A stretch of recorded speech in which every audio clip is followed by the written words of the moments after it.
বিষয় নিয়ে নির্বাচন কমিশনের দৃষ্টি আকর্ষণ করেছি।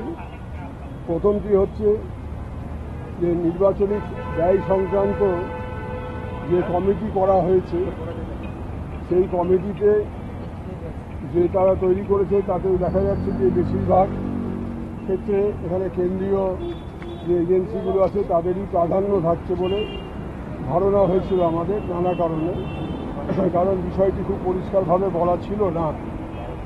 আজকে তাদের সঙ্গে আলোচনার পর জানা গেল যে ব্যয় সংক্রান্ত ব্যাপারগুলো দেখভালের জন্য ED, GST, excise department, income tax department ছাড়াও রাজ্য সরকারেরও যেগুলো পুলিশ এবং অন্যান্য এজেন্সি আছে তারাও এর মধ্যে থাকবে।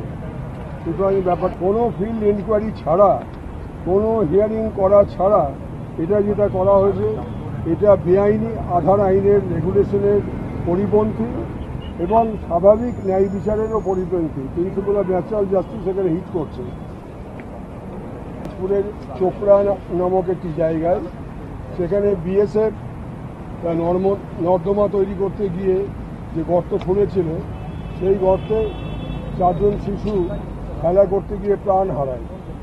এরকম একটা নেগলিজেন্ট ইরেসপন্সিবল এজেন্সি বা সেন্ট্রাল ফোর্স তাদেরকে ভোটের কাজে ব্যবহার করা হয় এবং দেখা গেছে